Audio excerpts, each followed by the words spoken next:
ये बात किसी को नहीं पता होता है कि कौन स्वर्ग जाएगा या फिर कौन स्वर्ग नहीं जाएगा।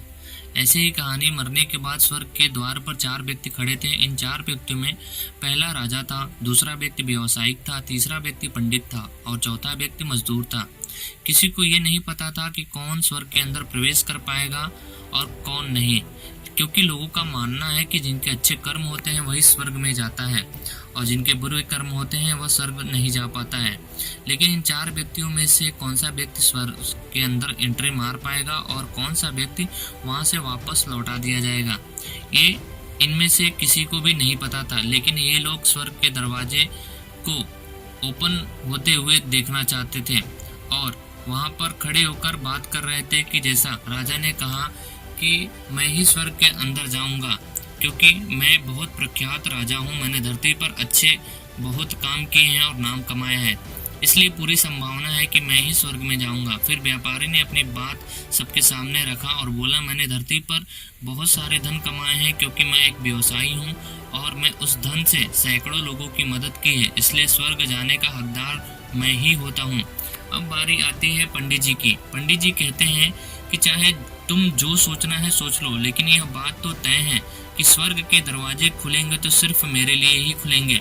सब जानते हैं कि पंडित दिन रात भगवान के लिए पूजा करता है, इसलिए स्वाभाविक रूप से स्वर्ग में पंडित का स्वागत किया जाएगा। जब सब ने अपना अपना पक्ष रख दिया तब सबकी नज़र उस मजदूर पर पड़ी जो काफी देर से अपने सर को झुकाए वहां खड़ा था और अपनी नजरें ऊपर नहीं कर पा रहा था।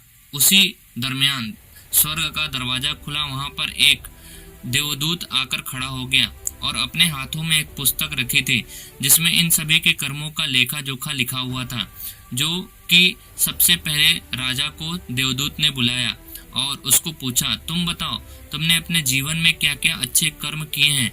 मैं उस पुस्तक में देखकर फैसला करूंगा कि तुम्हें अंदर आने दिया जाए या नहीं। तो राजा ने कहा, मेरा राज्य इतना बड़ा है और उस राज्य को मैंने बहुत ही समृद्ध बनाया था और मेरा राज्य के सभी लोग खुशहाल थे, सभी बड़े आनंद से रहते थे। मैंने उन्हें कभी किसी भी चीज की तकलीफ नहीं होने दी और उन्हें कभी किसी चीज की कमी नहीं होने दी। तो ये मेरे अच्छे कर्म हैं। उसके बाद देवदूत ने अपने पुस्तक की तरफ देखा और देखने के बाद उसने कहा, तुम सच बोलते हो, तुमने अपने राज्य की प्रजा को बहुत सुखी रखा था, लेकिन तुमने अपने राज्य की सीमा बनाने के लिए कितने युद्ध किए थे। उन्हीं युद्ध की वजह से हजारों सैनिकों ने अपनी जान गंवा दी थी।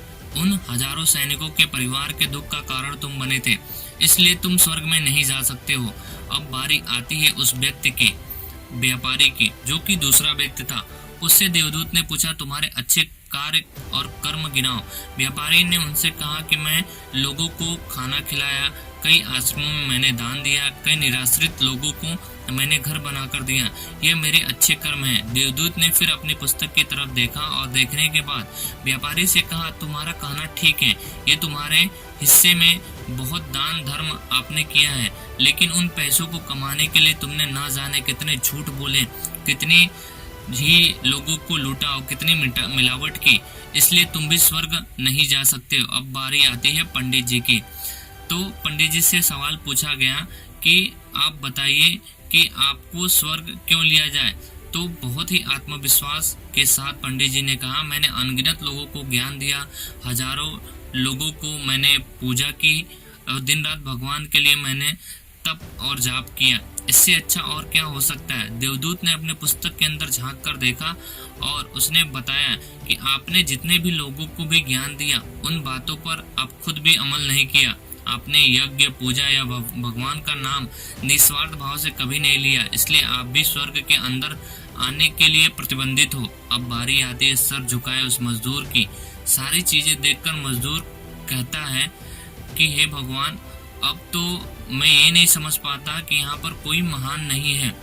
उनकी व्याख्या स्वर्ग के दरवाजे पर आकर मिल चुकी धरती पर मिले इच्छा को समझा जाता है। तो मैं यही चाहता हूँ, मेरी आखिरी इच्छा है कि मैं अगर इस दरवाजे पर आता हूँ तो मैं यहाँ पर आकर सिर्फ स्वर्ग कैसा दिखता है वो मैं देखना चाहता हूँ।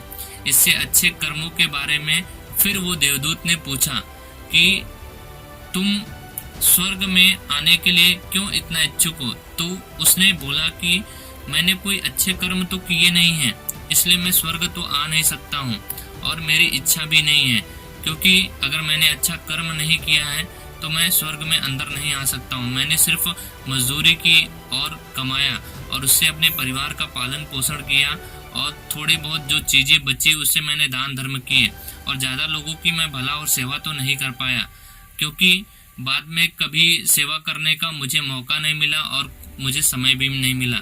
तो उसने देवदूत ने पूछा उससे, कभी तो कुछ किया होगा अच्छे कर्म?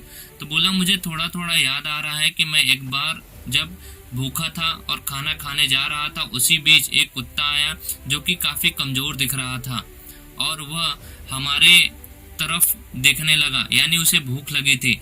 वो मेरे खाने की तरफ देखा तो मैंने अपने हिस्से की रोटी उसे खिला दी और उस दिन मैं भूखा सोया हुआ था।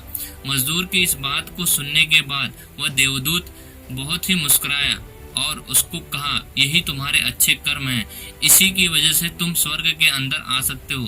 तो दोस्तों, अच्छे कर्म कभी भी लोभ मोह माया इन सब से परे होकर किया जाता है और आप कभी लालच बनकर अपने कर्म को नहीं बदल सकते हो।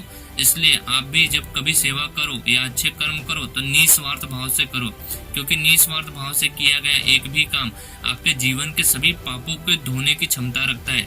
इसलिए जब भी मौका मिले आप अपने कर्मों को प्राथमिकता दीजिए और निस्वार्थ काम कीजिए।